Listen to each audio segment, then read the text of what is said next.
Então, pessoal, boa tarde para todo mundo. Então, vamos retomar o que a gente estava falando na aula passada, que eu tive que parar um pouquinho antes. Ficou faltando só um exercício para a gente fazer, mas antes disso, eu até fiz um aqui com vocês, mas vou dar uma retomada breve. Então, a gente começou a falar de propriedades aí geométricas da seção, e a primeira delas aí que a gente começou a calcular foi centro de gravidade. A gente viu que tinha, na verdade, uma definição que vinha do uma integral, né, que era do momento estático, basicamente, que eram essas integrais aqui, do começo, certo? E que o centro de gravidade era aquela posição onde o momento estático ele daria zero, né? Onde eu podia concentrar todo o peso da seção. E era um ponto aí de interesse para os nossos cálculos. Então aí a gente chegou em algumas definições, e a principal aqui para a gente foram essas equações aqui, onde a gente podia calcular o centro de gravidade de uma seção em função de centros de gravidade conhecidos, né? Então a gente tinha uma seção que era uma composição de retângulos, triângulos, né, e qualquer outra figura. Então a gente podia fazer descobrir o centro de gravidade de uma seção mais complexa por meio dessas conhecidas. E o que facilitava para a gente? A gente viu na aula passada também que figuras que tenham pelo menos aí um eixo de simetria, o centro de gravidade vai cair no eixo de simetria. Consequentemente, se a figura tiver dois eixos de simetria, o centro de gravidade vai cair aí na interseção delas. Então, no final das contas, o que a gente fazia era olhava para a nossa seção transversal, dividia em seções, em figuras, né, de aparência conhecida, no caso aí é uma composição de retângulos, de círculos, né, ou de outras figuras, e aí a gente fazia uma média ponderada das posições do centro de gravidade, né, de cada uma dessas subdivisões, e dividia pela área. Tá? Era uma média ponderada em função das áreas, que é o que a gente tem representado nessas equações aqui que eu estou mostrando para vocês. Tá bom? Então, a gente fez este exercício, né, que era uma seção T. Então, aí vimos aí como calcular. Aí, vimos aí como calcular nessa seção. Falei, dava para fazer uma tabelinha, falei de várias formas que a gente podia fazer, que era somando ou subtraindo áreas. E aí ficou faltando esse exemplo aqui para a gente fazer. Tá? Aqui eu já fiz uma pré-subdivisão aí dessas áreas para ver como é que a gente calcularia. Então, gente, quando a gente tem aí um exercício desse tipo, a primeira coisa que a gente vai fazer é adotar um eixo de referência. Então, é esse eixo de referência que a gente vai usar para determinar, né, para atribuir os valores das coordenadas dos centros de gravidade locais, tá?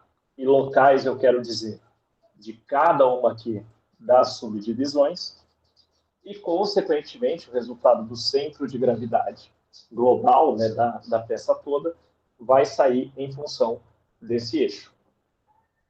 Então, obviamente, cada um pode escolher o lugar que quiser, né? E isso pode resultar em valores diferentes, né, desses resultados do centro de gravidade. Porém, independentemente aí do ponto que você escolha para fazer esse eixo inicial, o seu resultado vai te levar a um ponto lá na figura, na nossa seção transversal. Esse ponto tem que ser exatamente o mesmo. Então, por exemplo, se o meu CG cair aqui, nesse ponto aqui que eu marquei, eu posso ter infinitas possibilidades de resultado numérico, pensando nas infinitas possibilidades de eixos que eu posso ter adotado. Tá bom? Eu, como costume, vou adotar aqui o eixo Y e o eixo Z nessa orientação para baixo e aqui para a esquerda, né? e dessa forma, né, os eixos positivos nessa situação. Então, se eu coloco ele lá em cima, toda a minha figura está no quadrante positivo. Então, acho melhor aí para a gente adotar dessa forma. Mas aí é critério de vocês. Bom, dito tudo isso, vamos lá. Essa figura aqui, eu fiz uma divisão aí prévia em 4 áreas.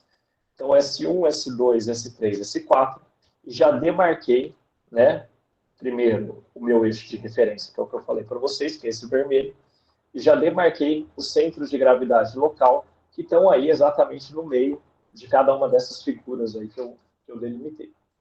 Beleza? Então, dito isso, a gente vai começar a fazer o cálculo. Vamos começar pelo Y. Então, pessoal, qualquer dúvida aí que vocês não entendam, pode me interromper aí no meio e que a gente vai esclarecer, tá bom? Então, vamos começar aqui pelo eixo Y, vou chamar aqui YCG. Então, estarei calculando a coordenada Y.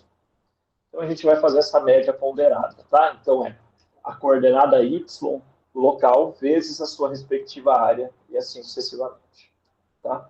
Que é esta equação aqui, ó. Coordenada Y ou Z, né, do CG, vezes a área, dividido pela área total.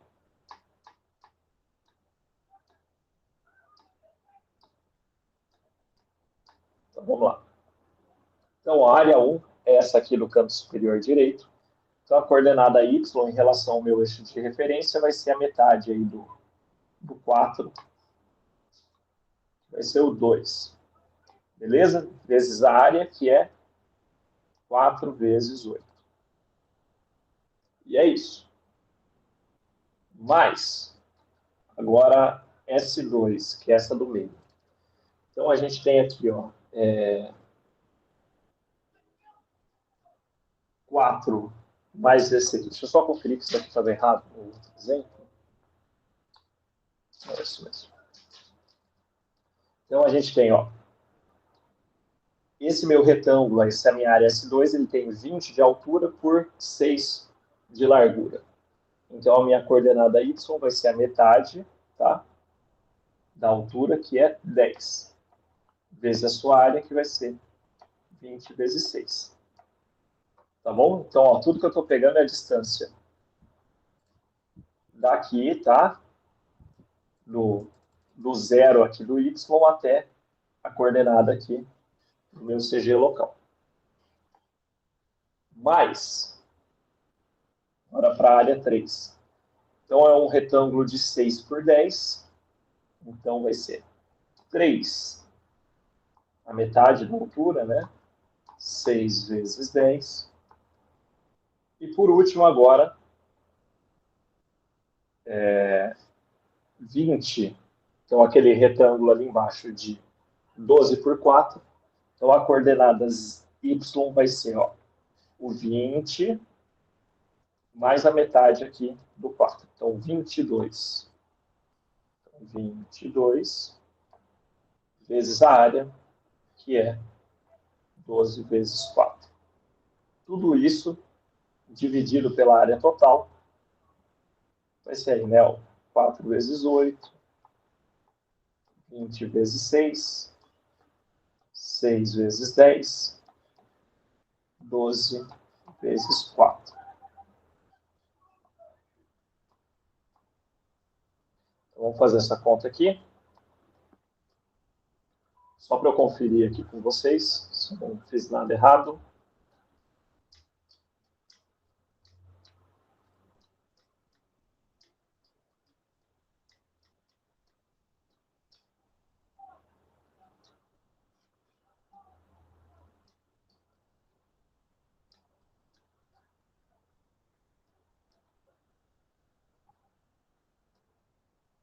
Então, aqui dá 9,615.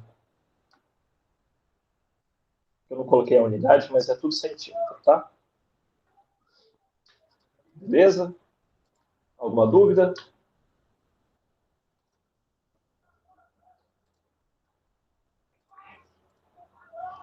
Então, vamos fazer agora o Z.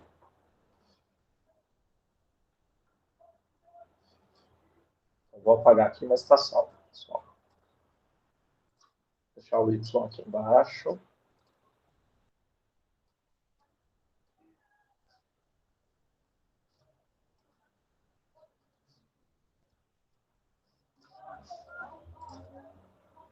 E a gente repete o procedimento para o Z. Então, ó, área 1. Então, coordenada Z do CG da área 1. Então, é 4, certo? A metade aí do 8, vezes a área. 8 vezes 4, mais coordenada Z da área 2, essa do meio. Então, vai ser ó, o 8 mais a metade do 6, então é 11, vezes a área, que é 20 vezes 6, mais agora a coordenada Z da área 3. Então, ó, partindo aqui da minha origem, 8 mais 6, então 14, mais a metade do 10, 5. Então, 19. 19 vezes a área. 10 vezes 6. Mais agora, para finalizar, coordenada Z da área 4 aqui embaixo. Então, ó, 8 mais 6, né? Então, vai ser 14. 14 vezes a área, 12 vezes 4. Tudo isso dividido pela área total. 8 vezes 4, mais 20 vezes 6, mais 10 vezes 6, mais 12 vezes 4.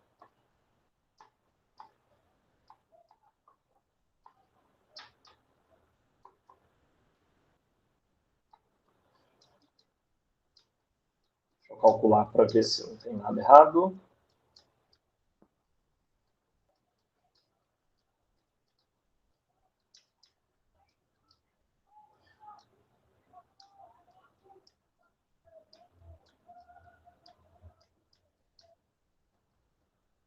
Então, aqui dá 12,538 centímetros. Então, achamos aí as coordenadas do nosso centro de gravidade em relação ao meu eixo aí de referência. Então, vamos marcar aí mais ou menos. Então, ó, a coordenada Z, 12,538. Então, ó, aqui 8, metade da 14 vai ser um pouquinho menos. Fica mais ou menos aqui. E o Y, 9,615. Então, aqui 4, mais ou menos aqui. Tá bom? Então, esse daqui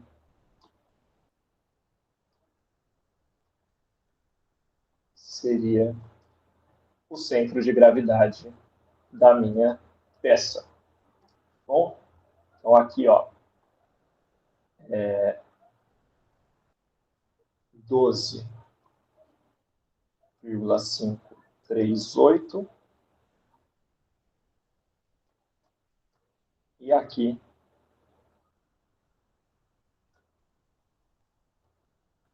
9,615.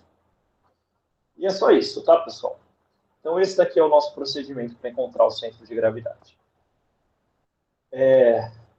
Junto com o material que eu vou colocar essa semana, eu vou colocar uma tabela onde vocês vão ter aí o centro de gravidade de várias seções simples.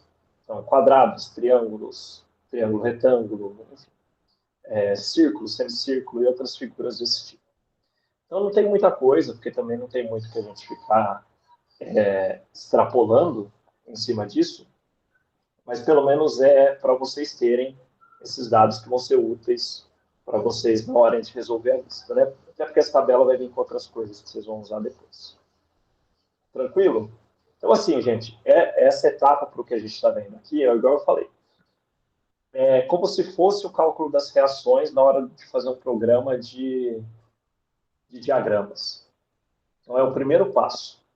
Tudo que a gente for fazer daqui para frente vai estar relacionado com essa posição do CG.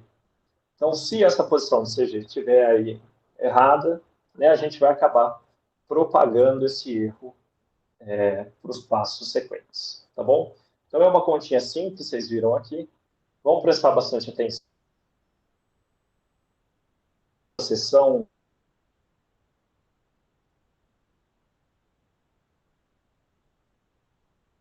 detalhado, foi esse passo a passo. Não confia muito na ideia aqui na cabeça, né, que a gente vai fazendo automático, que pode dar problema. Tá bom? Então, aí, seguindo para o nosso interesse de fato, a gente vai agora para os momentos de segunda ordem. Então, vamos dar uma relembrada primeiro. A primeira coisa que eu fiz aqui na matéria com vocês, nessa parte nova da matéria, foi falar de momento de primeira ordem, que era o tal do momento estático. Vou voltar aqui, ó, rapidinho, só para dar uma relembrada. Primeiro slide. Peraí que não foi ainda. Travou aí?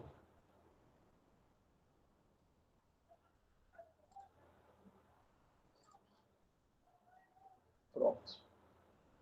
Agora foi. Então, aqui, esse aqui é o nosso primeiro slide, né? Que a gente viu, acho que é isso que vocês estão vendo. Onde a gente viu a definição de momento estático. Essa definição do momento estático era uma coisa mais subjetiva. Lógico que isso tem um sentido físico e tudo mais, mas é uma coisa assim. Ficava sendo um momento de uma área. Então, seria um momento aí que essa área causaria em relação a determinados eixos. A gente fazia o momento estático em torno de um eixo e depois em torno de outro. No caso do momento de segunda ordem, a gente tem uma definição muito parecida, praticamente igual, só que o momento de segunda ordem, que é o que a gente vai chamar de um momento de inércia, vocês vão usar muito ainda na vida de vocês, ele tem um significado físico mais fácil de ser entendido. O momento de inércia ele tem a ver com o comportamento de flexão de uma barra. O que é o comportamento de flexão de uma barra? Lembra aqui, né? A gente falou das biguinhas, a gente usou aí, fez muitos exemplos desse tipo. Então, se, por exemplo, eu tenho aqui a minha reguinha, que é a minha barra. Vamos supor que é uma viguinha biapoiada. Estou fazendo os apoios aqui com o meu dedo. E aqui em cima, a gente coloca os carregamentos todos. Então, isso daí é o que a gente já sabia fazer. Lembra que eu considerava esse eixo que percorria a minha barra como sendo o eixo X. E, consequentemente, se eu fizesse um corte na minha barra e virasse aqui para vocês, a gente estava olhando para a seção transversal. Então, ó, se esse eixo aqui é o X, né, o longitudinal, a gente vai ter o Y vertical e o Z aqui horizontal na outra direção. Beleza? Então, assim, a minha seção transversal, né, no caso aqui da minha reguinha, que é bem fina, é um retângulo bem estreitinho, né? Então, é isso daqui que a gente está olhando sempre. Voltando para a flexão. O comportamento de flexão de uma barra é essa, que se ela estiver aqui, ó, via apoiada, aplica um carregamento, vou virar aqui para ficar mais visível. Essa minha barra vai ter esse comportamento. Então, essa dobra aqui que ela faz, né, é o comportamento de flexão. Então, a gente fala que essa minha barra ela está fletida. Então, repara que eu estou aqui com a minha mesma barrinha, com a minha mesma reguinha.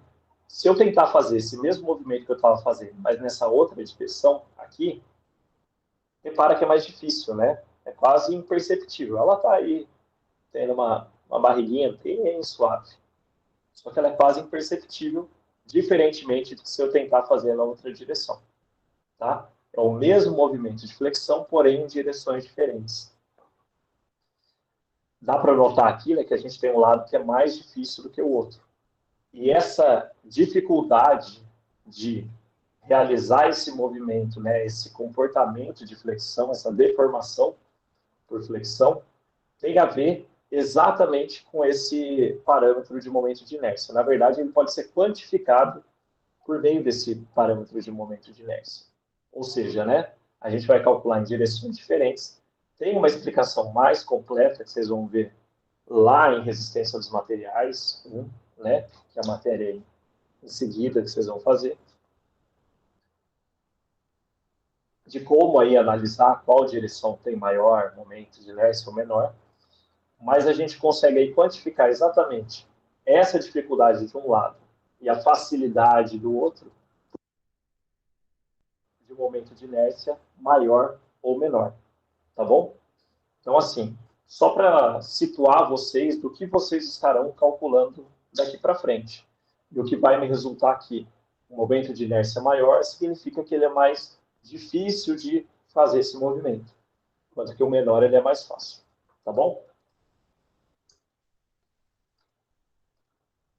Dito tudo isto,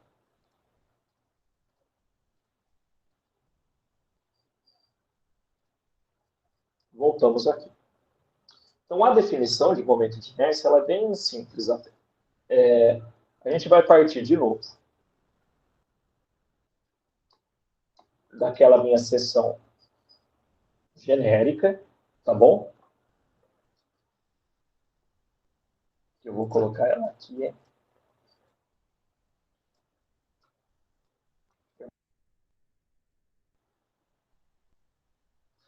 Só rapidinho. Rapidinho que eu vou ficar sem bateria aqui do fone. Deixa eu...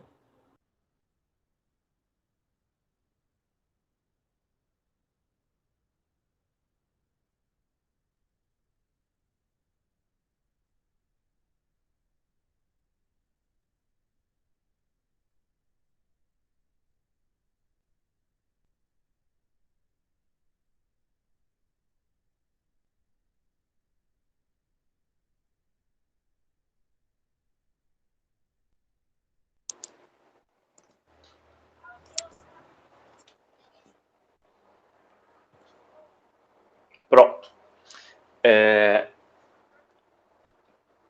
Então, o momento de inércia aí de segunda ordem, né, que vai ser o momento de segunda ordem, ele vai ser da seguinte forma. Vamos pegar essa nossa seção genérica. Lembra que a gente pegava um pedacinho de área IDS, que a gente acabava integrando aí. A minha seção toda tinha uma área S.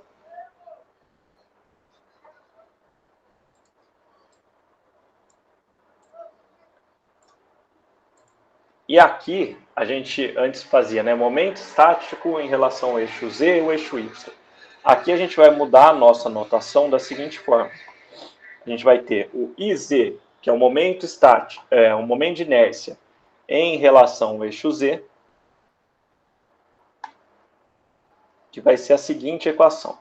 A gente tem ali, basicamente, a equação do momento estático, mais, como é um momento de segunda ordem, essa minha equação aqui vai ao quadrado, o meu y vai ao quadrado. Então, lembrando o que era essa integral, a gente fazia ODS, né, essa áreazinha infinitesimal, vezes a distância até o eixo Z. Então, por isso que é o IZ, tá bom? É a distância em relação ao eixo Z, que nesse caso é a coordenada Y, tá?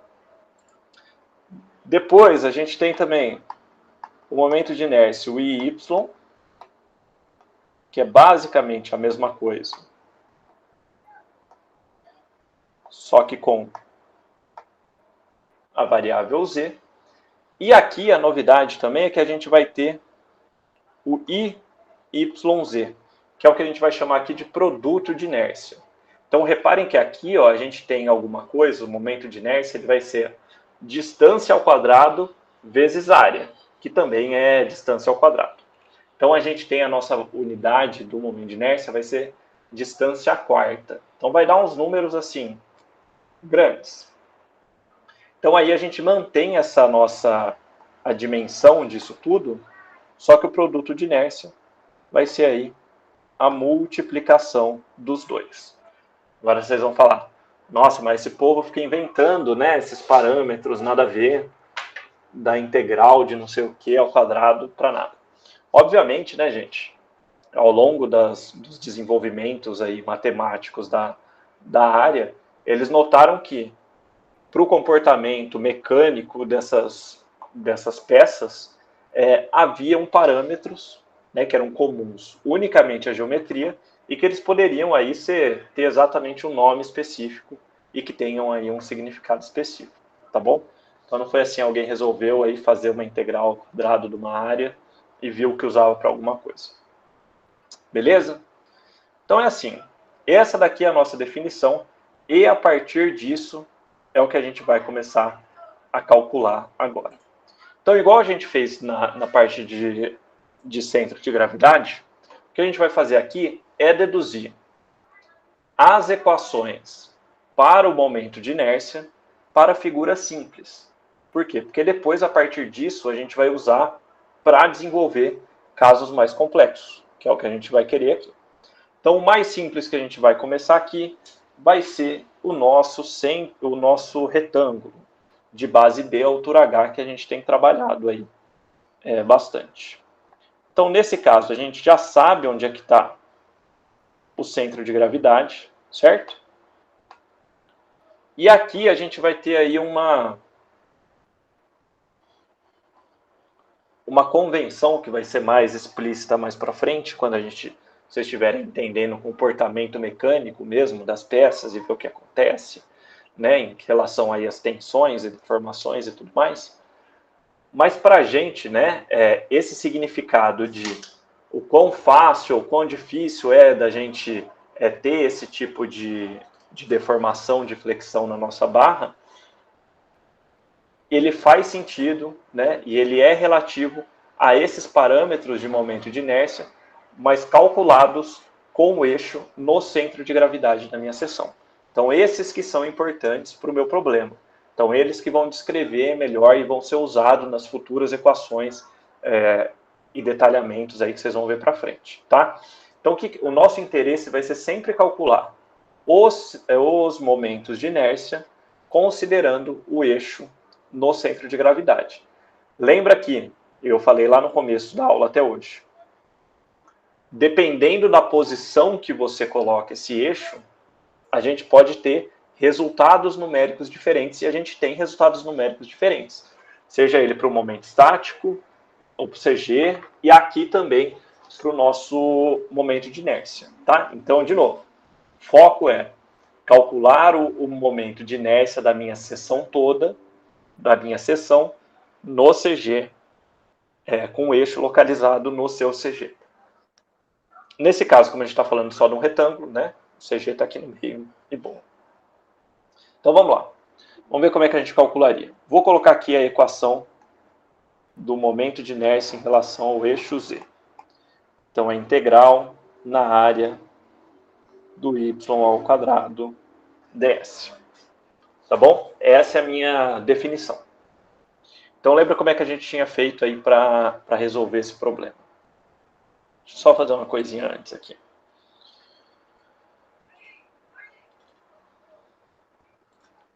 Então, o que a gente tinha feito? Delimitava uma área ds, já que a gente está aí, a nossa variável que está aqui no meu problema é o y, vamos delimitar uma área onde eu consiga varrer ao longo de toda a altura, que é o meu eixo y do meu problema. Então, vou pegar aqui uma faixinha horizontal, infinitesimal, de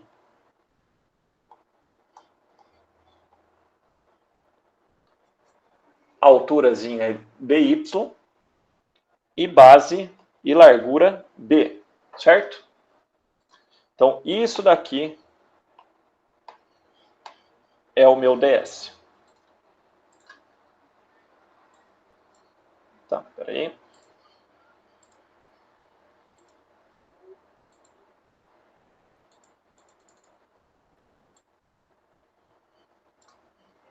Tá bom, é isso daqui.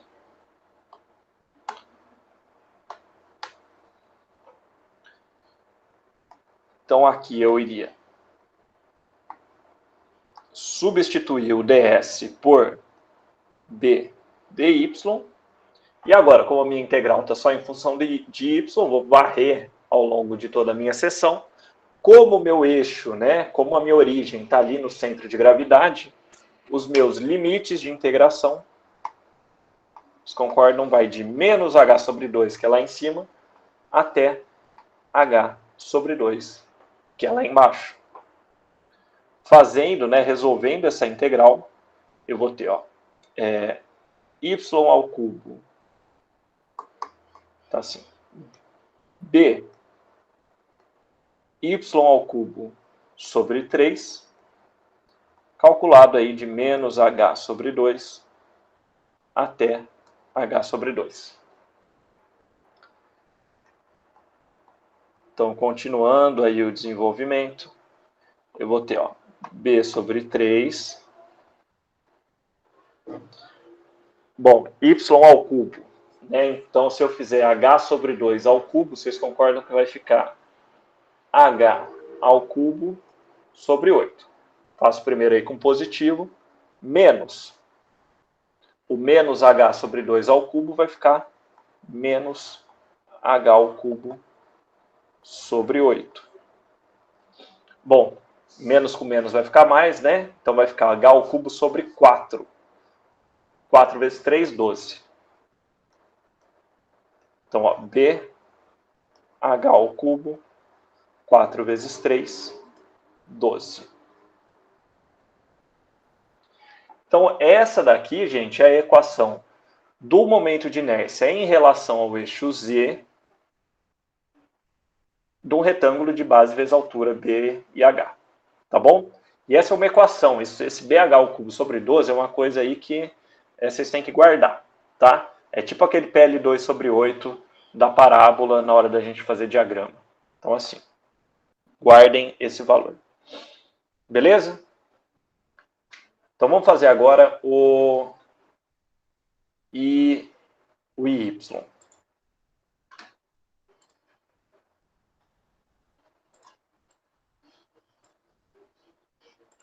rapidinho. Então, ó, o Y vai ser, ó, integral na área de z ao quadrado ds. Então, agora a gente pega uma faixa vertical.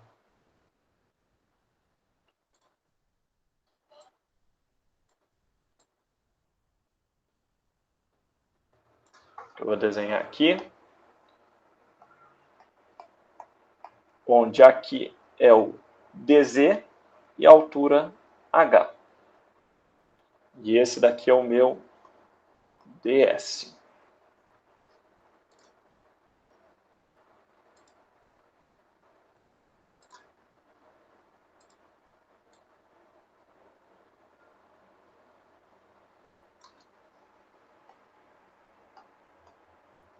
Então, substituindo o ds, né, eu vou ter o z ao quadrado, o ds, então vai ficar h dz, e os limites de integração, então agora vai ser de menos b sobre 2 até b sobre 2.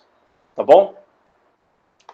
Então, resolvendo essa integral, então vai ficar h z ao cubo sobre 3, indo aí de menos b sobre 2 até b sobre 2.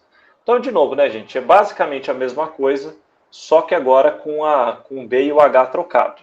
Então, resolvendo isso daqui, eu vou chegar em h b ao cubo sobre 12. Então, reparem que as equações, elas são praticamente idênticas. A única diferença é o quê? É o que está ao cubo, tá? E aqui a gente tem uma regrinha prática que vai ser útil para a gente quando a gente tiver retângulos diferentes. Porque às vezes a gente tem um retângulo que é mais largo na horizontal, o outro que é mais comprido, né, na vertical, tipo esse que a gente tem. E o que está ao cubo não tem a ver com o que é maior ou com o que é menor. ele tem mais a ver com o lado desse retângulo em relação ao eixo que eu estou analisando. Então, a regrinha prática é o seguinte. Reparem que aqui a gente está fazendo... voltei aqui para o IZ, tá? Se a gente está fazendo o momento de inércia em relação ao eixo Z, então tem aqui o eixo Z. O eixo Z está aqui. Repare que o lado que vai ao cubo, então a minha equação vai ser sempre assim, ó. Um lado vezes o outro ao cubo dividido por 12. O lado que vai ao cubo é o que cruza o meu eixo que eu estou analisando. Então, estou fazendo o momento de inércia em relação ao eixo Z, o lado aqui que cruza é o H. Repare que o H é que está ao cubo. Tá bom? Vamos ver ali no outro. Então, aqui, se a gente está fazendo o eixo Y, o lado que cruza é o B, então o meu B está ao cubo. Tá bom? Então, essa é a regrinha prática aí da equação. A gente vai fazer, depois dos exemplos, a gente vai retomando tudo isso, tá bom? Mas o BH ao cubo sobre 12 E vamos fixar isso daí. Por último, agora, ficou faltando o IYZ. Então, o IYZ, o produto de inércia, ele tem esta equação aqui. E aqui a gente vai resolver um pouquinho diferente, tá? A gente vai fazer o seguinte. Vamos pegar aqui uma área. E essa área é um quadradinho de DZ... DY e DZ.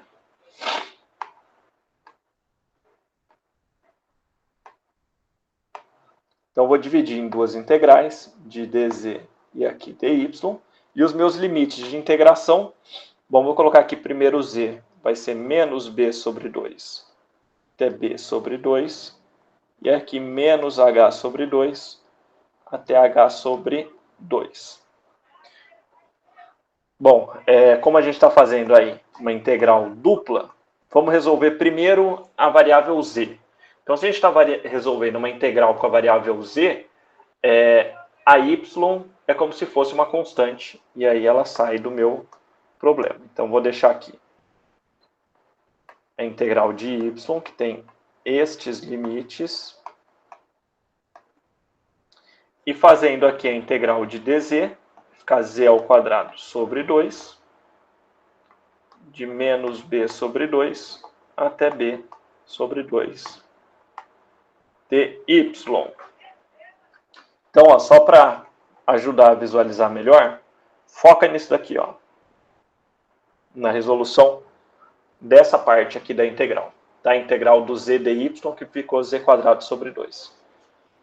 Bom, vocês concordam que, como está ao quadrado, eu vou fazer ali, b sobre 2 ao quadrado, vai dar aí b ao quadrado sobre 4, e menos o menos b sobre 2 ao quadrado, que vai dar positivo.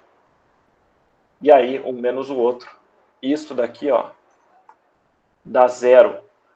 E, consequentemente, o valor da minha integral. Até porque se eu começasse a fazer pelo y, também ia dar a mesma coisa. Tá? Então, o que eu quero aqui que vocês guardem? Isso daqui vai vir numa tabelinha depois para vocês, mas isso é o básico. Vocês vão decorar involuntariamente, fazendo as coisas. Equações dos momentos de inércia do retângulo. BH ao cubo sobre 12, ou HB ao cubo sobre 12, dependendo do lado que a gente está analisando, de acordo com a regrinha que eu falei. E o produto de inércia igual a zero. Mas, de novo, isso só vale nesta situação em que eu considero os eixos de referência, os meus eixos de análise, no centro de gravidade da seção. Tá bom? Então, essas daqui são as minhas regrinhas básicas.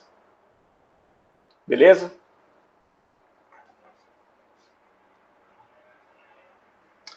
E aí, antes de fazer isso, a gente, como eu estava falando, a gente vai fazer aí uma composição de figuras, e basicamente de figuras simples. Então, não sei se vocês lembram aí de como eu comecei na aula passada.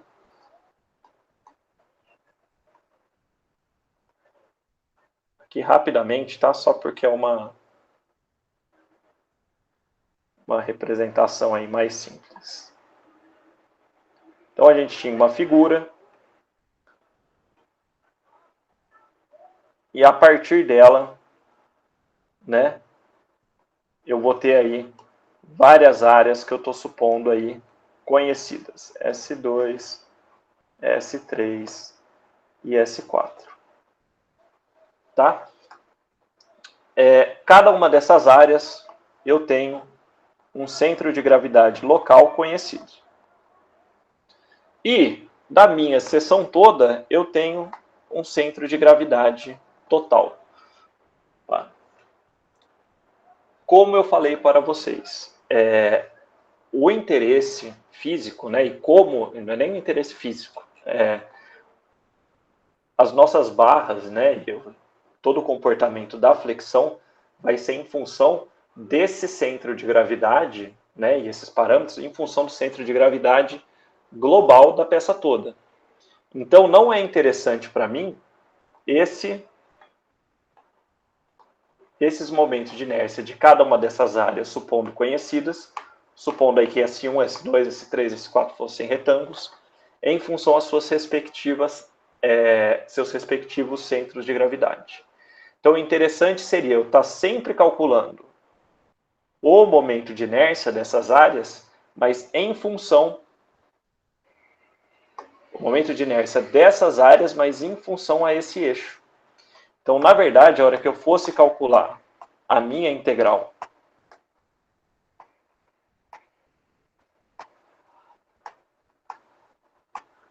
do momento de inércia, eu teria que fazer todas essas areazinhas, né, toda essa minha integral, mas relativo aqui a este eixo. Então, esse daqui seria o procedimento que a gente faria para encontrar o momento de inércia da seção toda, que é o que a gente quer, né, mas por integral.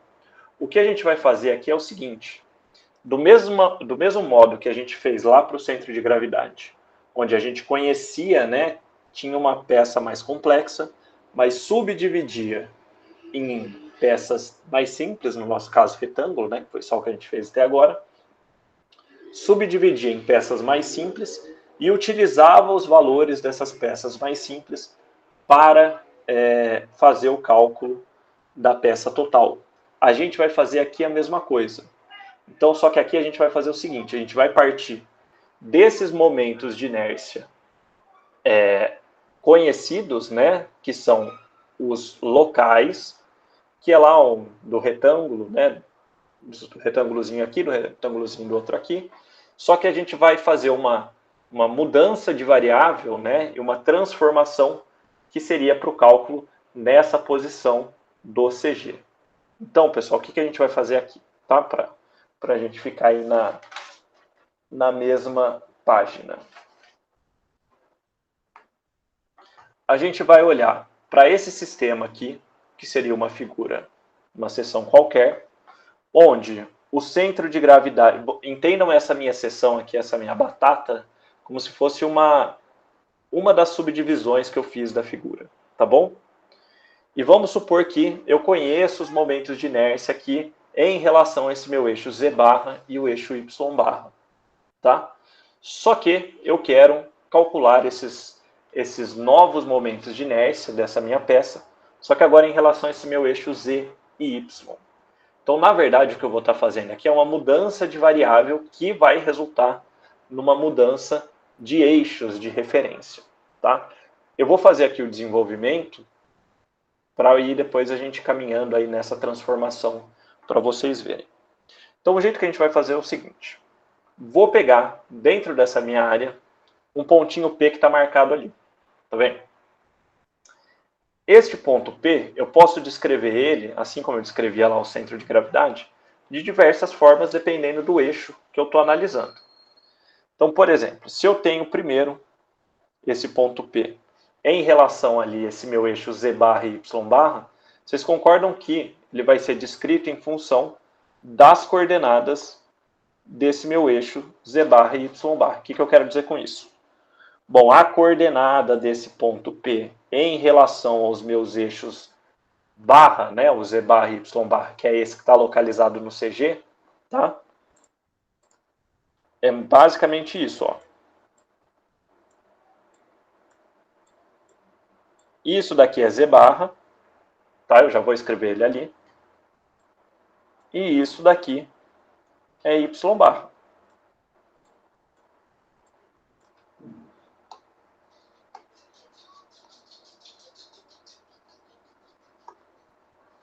Então, deixa eu colocar isso aqui.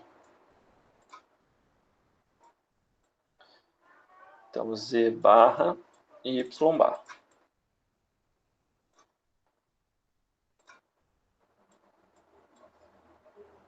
Pronto.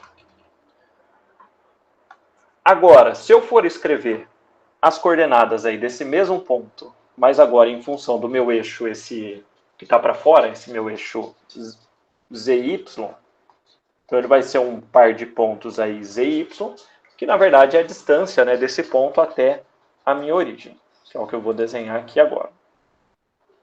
Então eu tenho, ó,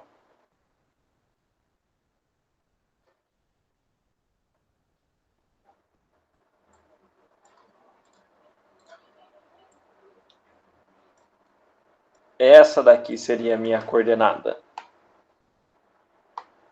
Y barra, e esta daqui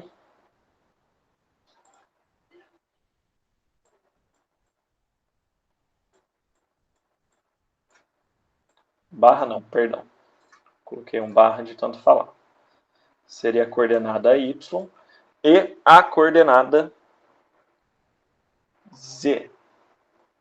Agora eu vou assumir que, né, então essa daí seria a distância aí do ponto que define as suas coordenadas.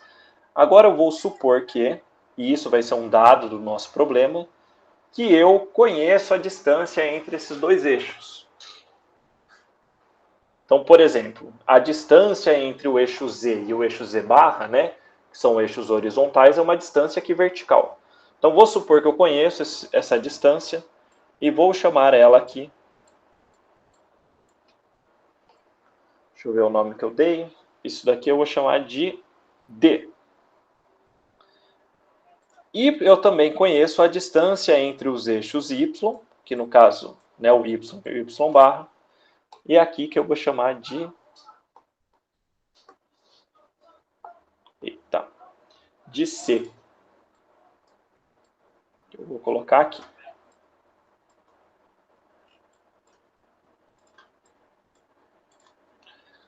Então, gente, eu acho que vocês já fizeram isso alguma vez em cálculo, que é uma tal de mudança de coordenada, né? A questão é a seguinte, como eu escrevo todas as coordenadas de um ponto em relação a um outro sistema.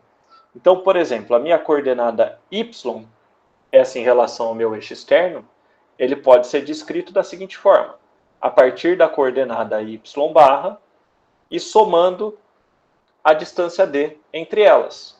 E a mesma coisa para a coordenada Z, que vai ser o Z barra mais a distância entre elas, entre os eixos.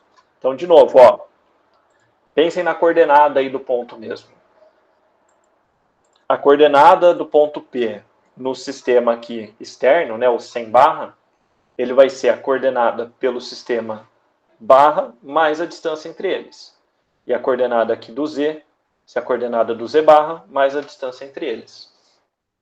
Beleza? Isso é uma equaçãozinha que valeria para qualquer ponto, né, que eu possa querer aí dentro desse nosso sistema, desse nosso plano que a gente está desenhando aqui. E para que tudo isso? Bom, lembra aqui, ó, que eu estava falando para vocês considerarem essa minha batatinha aqui como se fosse uma das subdivisões das áreas que eu tenho, tá? Então eu quero, supondo que esse é um valor conhecido, eu quero calcular o momento de inércia lá no outro. Porque nesse daqui eu conheço, que é esse do CG, que é o Z barra e o Y barra. Mas eu quero uma equação que, usando esses dados desse, eu consiga calcular o do outro. Então, o meu interesse aqui é calcular o IZ e o IY e o YZ, supondo que eu conheço os barras. Então, ó, supondo que o meu interesse aqui é calcular, por exemplo, o IZ, que tem essa equaçãozinha aqui, o que eu vou fazer é fazer aí, essa é a minha intenção, eu queria calcular em função desse eixo, mas achei complicado. Então, vou fazer a troca de coordenada usando a equaçãozinha que eu tenho aqui, ó. Trocar de y para y barra. Então, aqui vai ficar y barra mais d ao quadrado ds. Tá bom?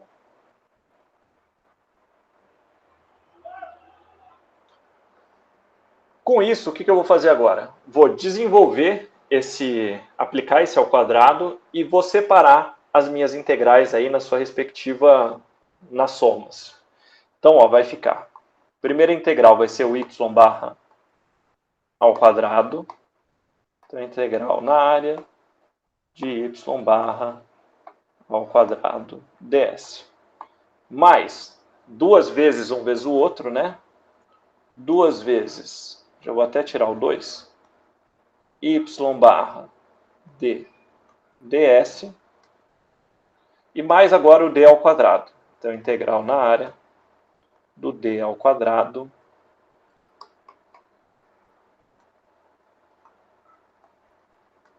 ds. Então tá, dei uma desenvolvida aqui.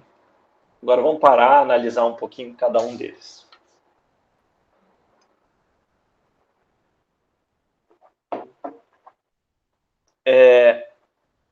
Vamos olhar para esse primeiro termo aqui. Reparem que ele é exatamente igual a esse daqui, que nada mais é do que a definição do momento de inércia. A única diferença é a variável. E o que significa quando eu troco a variável? Significa que eu estou calculando o momento de inércia em relação àquele outro eixo, em relação aos eixos barra.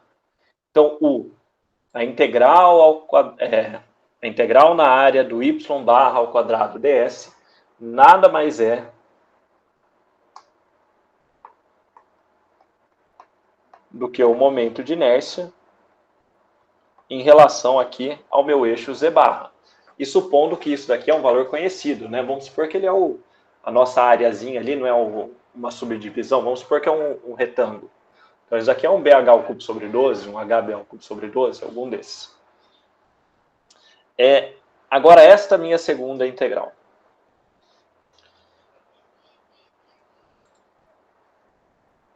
Bom, o D é uma constante, né? A distância entre os dois. Então, esquece ela. Joga ela para o lado ali da minha equação. Sobraria a integral de y barra ds.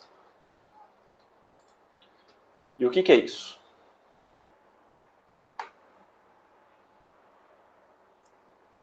Então, vou voltar aos slides bem lentamente para ver se vocês têm uma luz.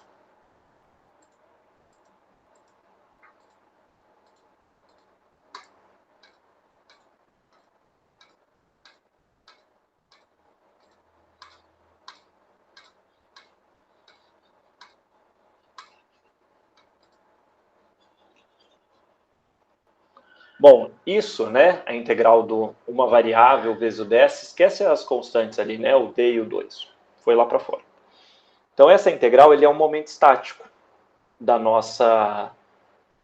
nosso problema. Então, é em relação aí ao eixo. Só que lembrando, tudo está em relação ao eixo barra, que é aquele meu eixo que está no CG. Lembra aqui, quando a gente começou a falar do centro de gravidade, e que a gente falou que o centro de gravidade, né, ele vai ser aquela posição onde eu concentro todo o meu peso.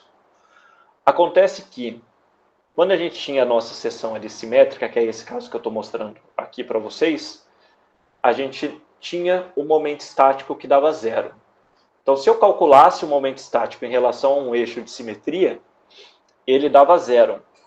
Isso, se a gente visse aqui ó, também na equação do próprio cálculo da coordenada do CG, pelo fato do momento estático dar 0, a coordenada também aí do CG que eu estou calculando é 0. O que tudo isso quer dizer? Bom, se eu estou calculando o momento estático, né, em relação ao eixo que está no CG, bom, isso não tem como dar um valor diferente de 0. Por quê? Porque com esse valor do momento estático, eu calculo a coordenada do ponto do CG. Se eu já estou ali num eixo que tem o CG, ou que nesse caso é o CG, eu não tenho momento estático. Né? Eu vou calcular ele já vai dar 0. Isso é a própria definição do centro de gravidade. Então, sempre que eu estou calculando o momento estático em relação a um eixo que está no CG, no caso um eixo de simetria, né, um dos, só que mais especificamente um eixo do CG, ele vai dar 0. Então, isso resulta para a gente que esta minha integral aqui, espera aí,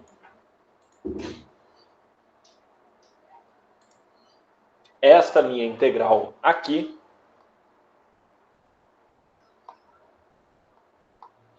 ela dá 0. Por quê? Porque o y barra é um eixo que está no CG e momento estático de eixo no CG é 0. Tá bom? E por último, aqui a gente tem uma integral simples, né? Então, o d ao quadrado é uma constante e a integral de s ds vai dar s. Então aqui, gente, a gente tem a nossa primeira equaçãozinha do teorema dos eixos paralelos e que vai permitir a gente calcular, né, o momento de inércia de figuras mais complexas. O que eu quero que vocês entendam aqui? Ó? Estamos calculando esse IZ, que é o momento de inércia em relação a um eixo qualquer, nesse caso aquele que está lá em cima, mas estou utilizando o valor que eu conheço do momento de inércia no centro de gravidade, tá? Não pode ser qualquer um, é o que está no centro de gravidade, mais um outro termo, que nada mais é a área dessa figura que eu estou pegando, vezes a distância ao quadrado entre os eixos.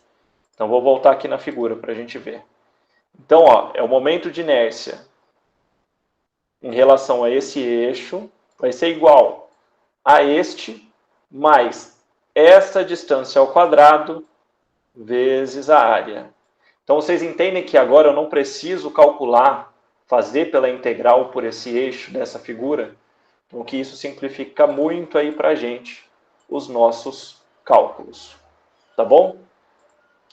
Esta parcela aqui do lado, a gente costuma chamar de transporte. Então, porque a gente nada mais está fazendo que o seguinte. A gente está transportando este momento de inércia que está calculado em um determinado eixo, que é o do CG, para um eixo que eu estou determinando, que eu estou aí interessado. E repara que é o teorema dos eixos paralelos. Por quê? Porque a gente está passando, né? Transporta de um eixo para o outro, de forma que eles são paralelos. E a distância que a gente quer é a distância entre essas duas retas. Tá bom? Entre esses dois eixos. Obviamente, gente, para o IZ e para o YZ, eu vou fazer a mesma coisa. Pego a equação do IZ, do Y, e faço a troca de coordenada do Z barra. Então, substituo aqui, ó,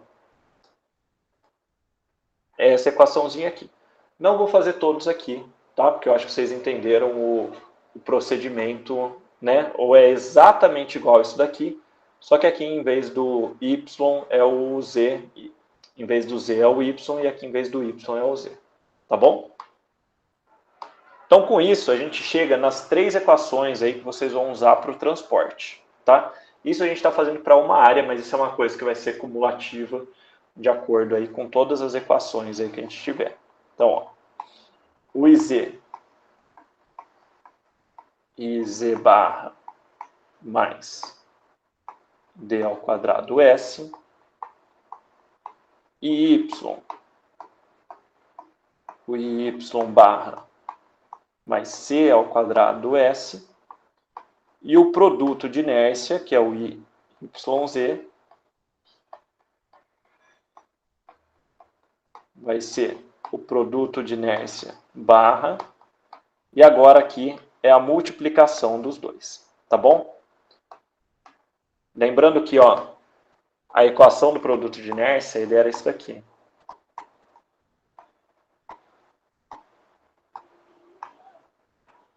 Então, aí, a hora que eu substituo as duas variáveis, isso daí acaba multiplicando, tá bom?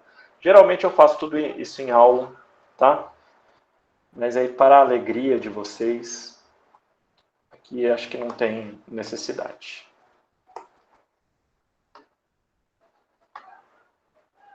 Então, ó, isso daqui é o que a gente chama de transporte, esse trechinho a mais aí que a gente soma, tá bom? Então, esse daqui é o teorema dos eixos paralelos, se alguém perguntar para vocês. Agora, vamos ver aí como é que a gente aplica isso. Primeiro aí, só para vocês entenderem aí que é realmente a correlação das coisas, a gente calculou aqui para o nosso retângulo, a gente calculou os momentos de inércia. A gente calculou para os dois? Eu não calculei para os dois. Lembrei agora aqui.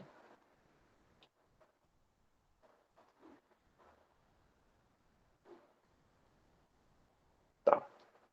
Vou fazer o seguinte. Vou pegar o nosso retângulozinho.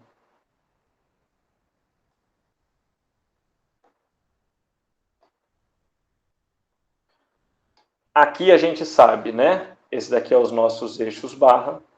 Aqui a gente sabe que o IZ dá BH ao cubo sobre 12. O Y dá HB ao cubo sobre 12. E o YZ dá 0. Foi isso que a gente fez no começo aí da aula, depois do exemplo. Agora vamos supor que eu estou querendo calcular em relação a um eixo que está aqui. Que eu vou chamar aqui de Y e Z. Tá bom? Reparem que, se eu quero calcular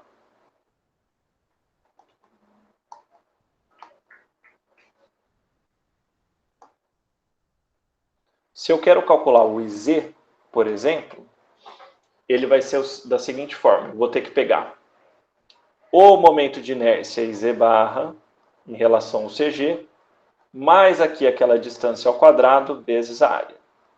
Bom, o IZ barra é BH ao cubo sobre 12.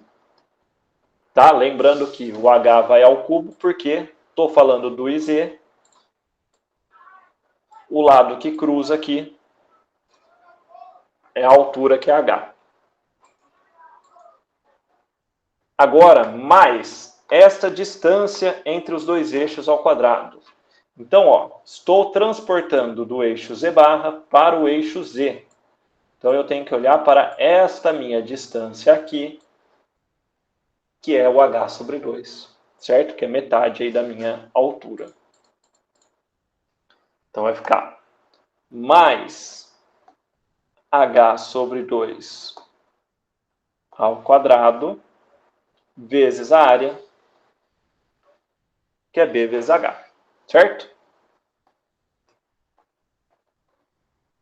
Então, o IZ vai ficar BH ao cubo sobre 12 mais que BH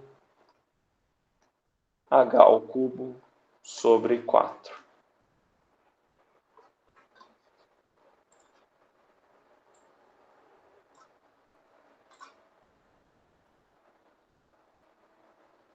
Só para a gente finalizar aqui.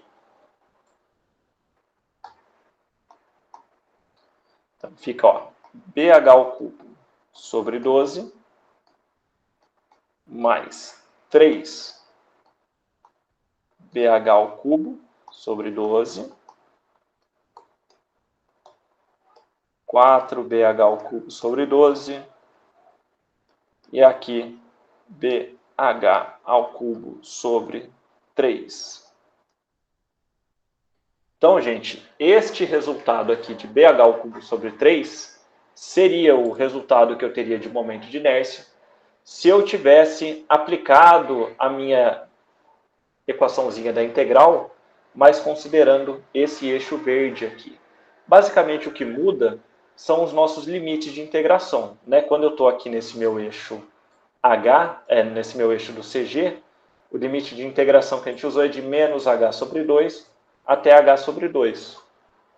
Neste meu eixo aqui, eu tenho de 0 até H. E isso vai me dar essa diferença numérica mesmo, que seria basicamente esse valor que eu estou mostrando para vocês. Eu esqueci de fazer ali no outro momento. Mas esse é o sentido, tá? A gente não está calculando uma coisa nova, a gente só está fazendo uma outra forma de resolver aquela integral em relação a um outro eixo. Beleza? Acho que assim, né? A melhor forma da gente entender tudo isso é fazendo um exemplinho aqui com vocês. Então vamos fazer o seguinte, ó. A gente tem essa seção, que é mais ou menos um L.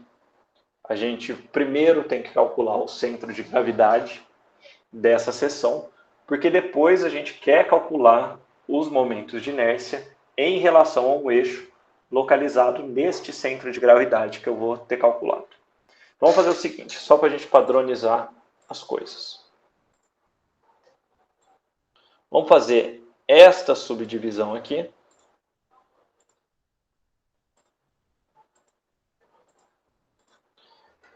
E vou chamar esta minha seção aqui de cima de S1 e esta seção aqui de S2. Tá bom? Então, estou dividindo em dois retângulos, que é o que a gente sabe mexer até agora. Vou marcar em cada um deles a posição do CG.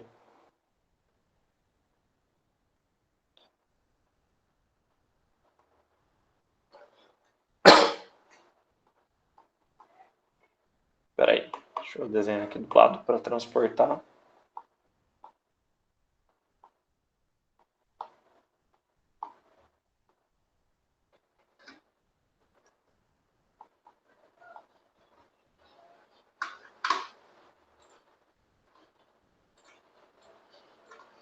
Vou fazer o seguinte, ó.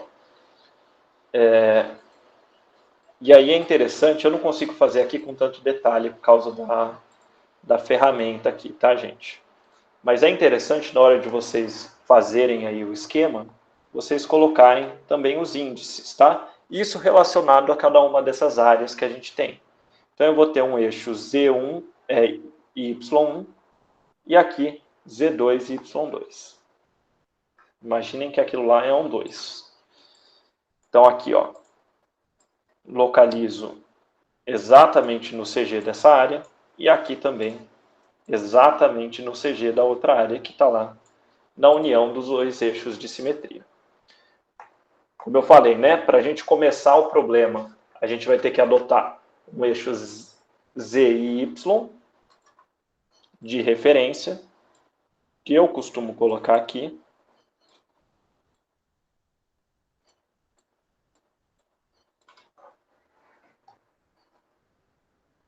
Mas esse, tá, gente, é só um eixo de referência inicial para o cálculo do CG. Depois, não é para esse que vocês têm que calcular o momento de inércia. O momento de inércia é no CG da peça, tá bom? Mas eu reforço isso depois. E aí a gente começa o cálculo do CG. Vou começar fazendo aqui, ó. Y do CG. Então, ó, coordenada Y da área 1. Então, a área 1 ela é um retângulo aí de 21 por 12. Então, vai ser, coordenada Y vai ser a metade aí do 21, que dá 10,5.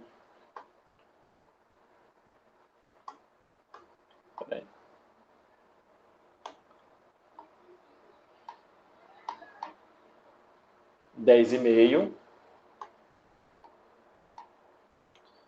vezes a área, 21 vezes 12. Mais coordenada y da área 2, que vai ser 12 mais a metade do 9, então vai dar 16,5. Então tudo isso aí, 12 vezes 9, dividido pela área total. 21 vezes 12, mais 12 vezes 9. Tá bom? Fazendo essa conta, vou conferir aí.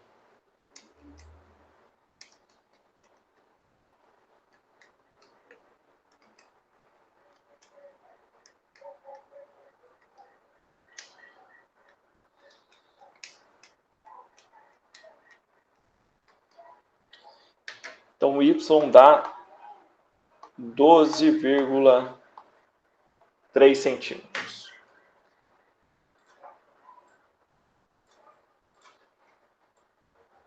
Vamos guardar isso daqui. Vamos agora calcular o z. Então, coordenada z da área 1. Então, vai ser 12 mais a metade aqui do 12, 18, vezes a área, 21 vezes 12, mais 6, né? Que é a coordenada z aí da área 2. Vezes aí 12 vezes 9. Dividido pela área total. 21 vezes 12 vezes 12 vezes 9. Então, coordenada z do CG.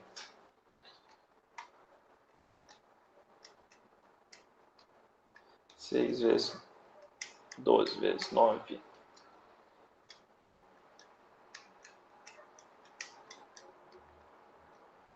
Então, aqui vai dar 14,4 centímetros. Então, beleza, gente. Calculamos aí o CG. Vamos colocar aí mais ou menos, né, na posição, só para a gente ter um referencial. Então, se a coordenada z é 14, então 12 até o final da área 2, mais um tiquinho aí. Então, mais ou menos aqui. E aqui, coordenada y, 12, né? Então, 12 até o final, até o começo da área 1, mais um tiquinho. Então, mais ou menos aqui.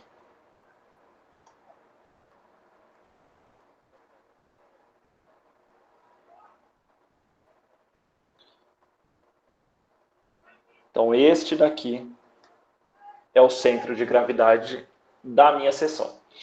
E é nele que eu quero calcular o meu momento de inércia, tá bom? Então, vamos lá.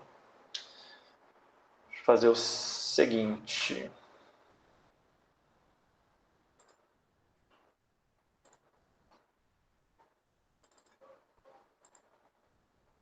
Bom, desenhado aí o centro de gravidade, vamos partir para o cálculo do momento de inércia. Vamos começar aqui pelo IZ.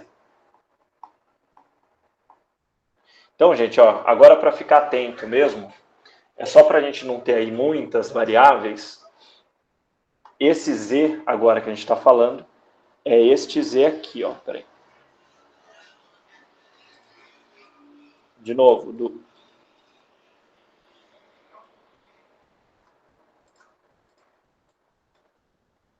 este Z, que é do eixo do CG.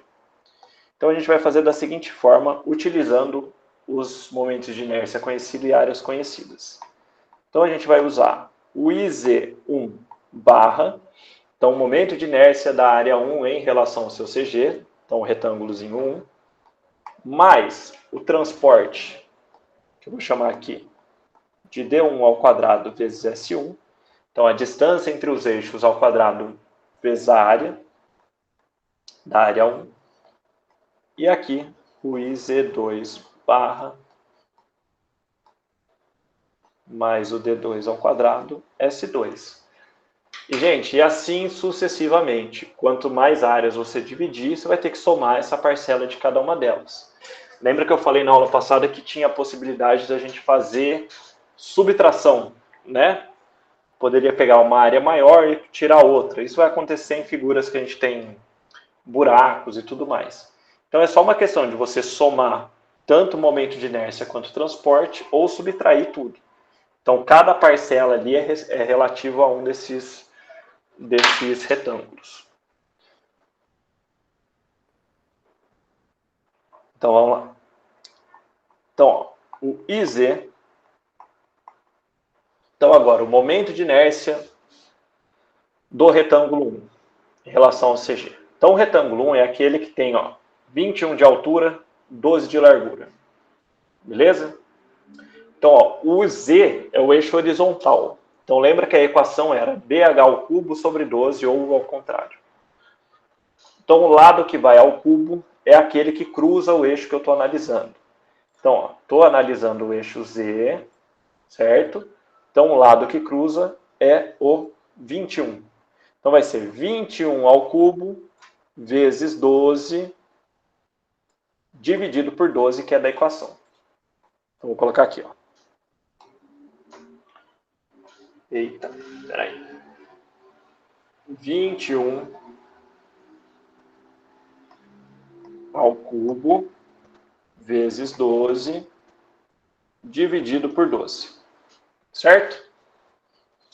Agora a gente vai para o lado do transporte. Alguma dúvida nisso, gente? Pode abrir o áudio aí e perguntar, que eu não estou vendo o chat, não. Então, beleza. Agora vem o transporte. Então, a gente está fazendo o transporte do eixo Z1 barra, tá? Que é este daqui, para o eixo Z, que é este daqui. Então, esse transporte, a gente tem aí dois eixos horizontais, então a gente tem que olhar para a distância vertical entre eles. O método que eu vou falar aqui para vocês, eu acho que é uma boa, mas enfim, vocês podem fazer aí do jeito que vocês quiserem, é o seguinte. A gente pode calcular essa distância por meio das coordenadas dos pontos que a gente já tem.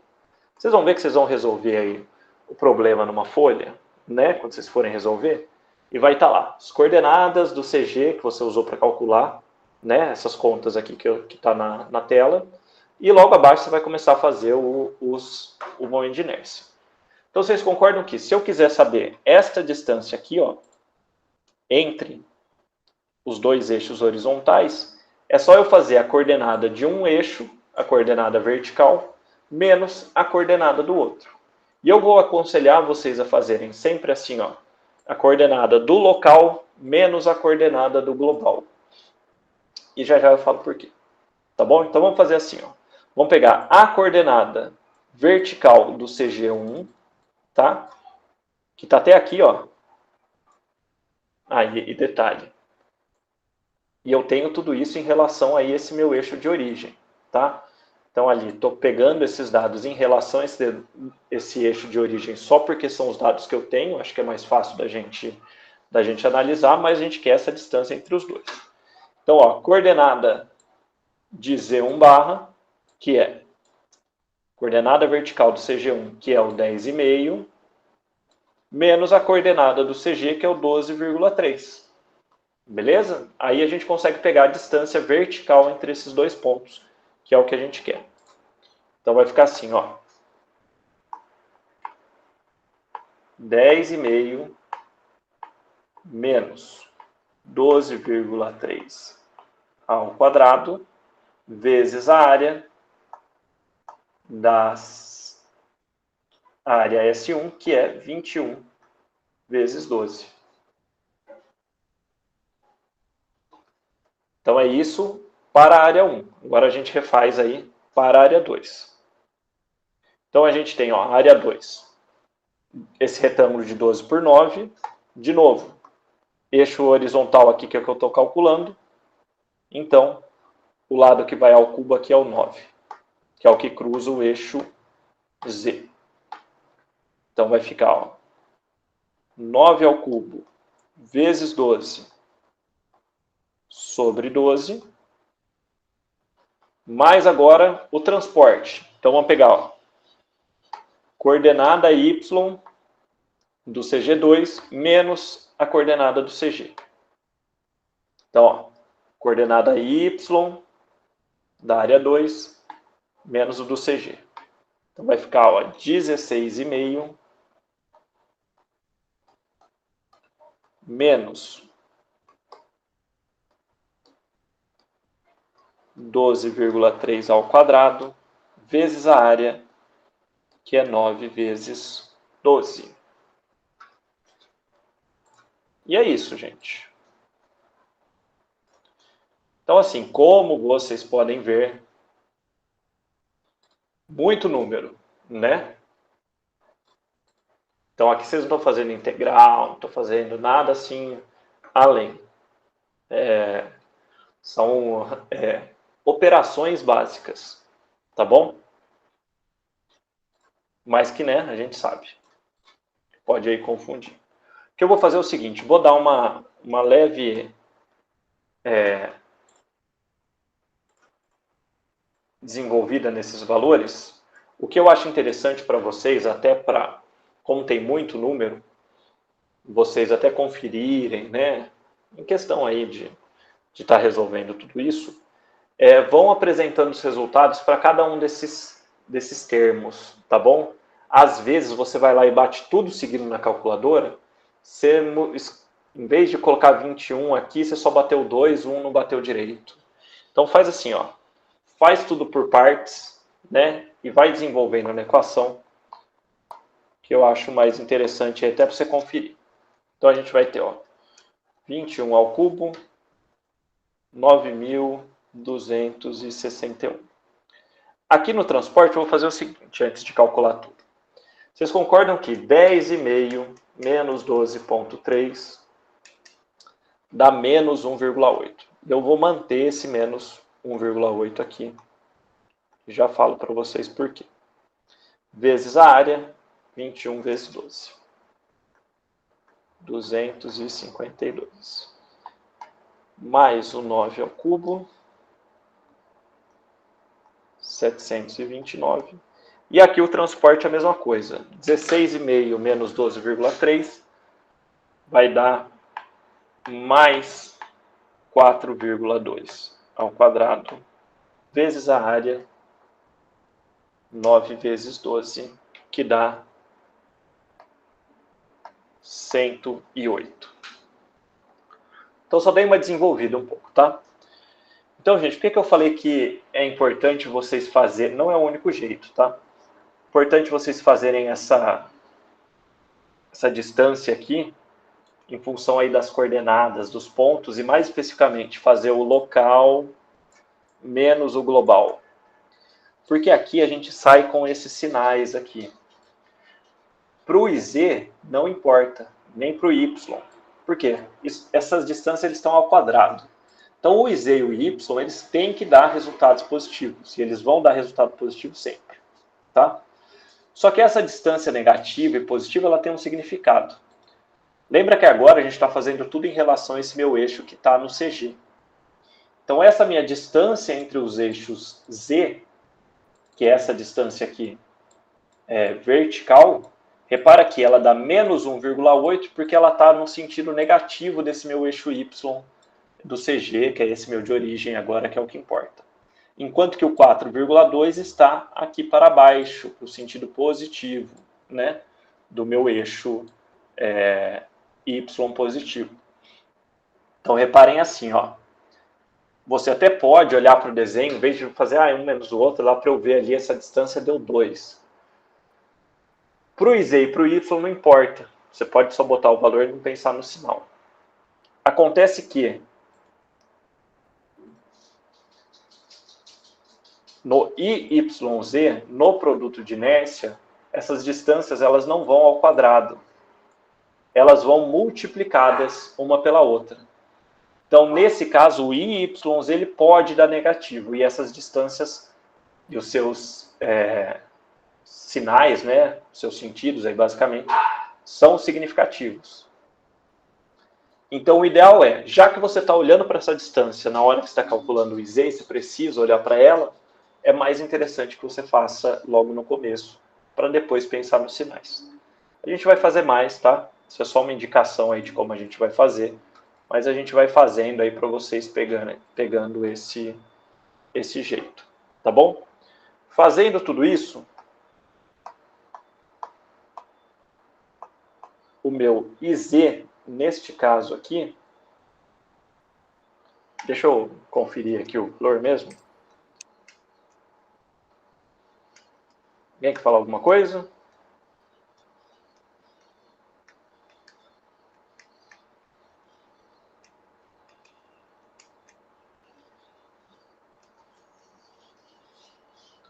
Então, isso daqui vai me dar 12.711,6 centímetros a quarta. Tá bom, pessoal? Unidade aqui muito importante, tá? Centímetros a quarta. E aí uma coisa que eu quero falar para vocês tomarem cuidado.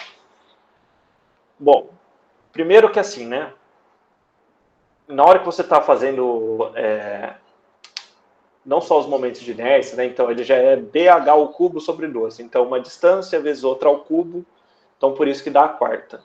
Na hora do transporte é uma distância ao quadrado vezes uma área. Então o quadrado é o quadrado. Repare aqui, se por exemplo eu tivesse trocado de metro para centímetro, né? Aliás, de centímetro para metro. Então eu tenho aí vezes 10 a menos 2, vezes 10 vezes 4, né, vai dar 10 a menos 8. Então repare que isso daqui ia ficar, ó, vezes 10 a menos 8. Ficaria ali, né, a menos que você vá considerar as casas decimais e tudo mais, vai ficando valores muito pequenos, principalmente na hora de você escrever, né, todos esses valores. Eu sei que na hora do exercício pode dar problema. E esses momentos de inércia é para dar números grandes, eles são esses números, né, meio estranhos. Então, assim, em compensação, né, se você fizesse aí a metro, você ia ter muito valor ali, tudo ali depois da vírgula. Se fosse em milímetros, por exemplo, isso já vira mais um caminhão do tamanho. Então dá uma olhadinha em unidade, mais ou menos, vê aí o que você acha que vai ser melhor para não ficar números difíceis de você trabalhar, tá? Mais por conta disso. Tá bom? Então, pessoal, hoje a aula foi para a gente introduzir esse assunto dos momentos de inércia, vocês entenderem de onde vem e apresentar o método de cálculo aqui, né, que vai ser o teorema dos eixos paralelos. Depois a gente vai fazer outras coisinhas mais ali para frente, tá bom? Mas na aula que vem, eu parei aqui com a outra turma, então eu vou parar aqui também. Na aula que vem a gente vai continuar esse exercício, vou fazer mais outro e se der tempo ali eu vou passar o exercício para vocês, tá? Mas a princípio é para continuar a matéria. A gente está quase, né, chegando ao fim, falta aí um mesinho, mas aí a aula vai acabar acho que até antes. Tá bom? Quem não tiver nada para perguntar, pode ir deixando o nome e saindo. Muito obrigado aí da presença de vocês. Guerreiros ainda. E vamos que vamos.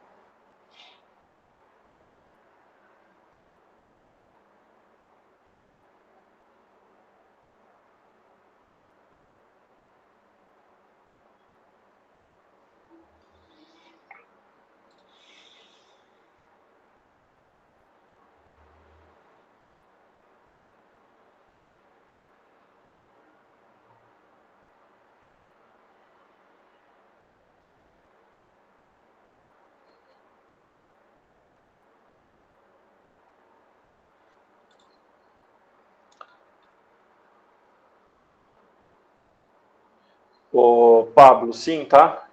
Faz assim, eu não coloquei o link da semana passada, até porque eu tinha até esquecido de colocar a aula de quinta-feira. Faz o mapa dessa semana, que aí eu vou fazer valendo da semana passada e essa presença, tá bom? Falou, Felipe. Obrigado, Mayara.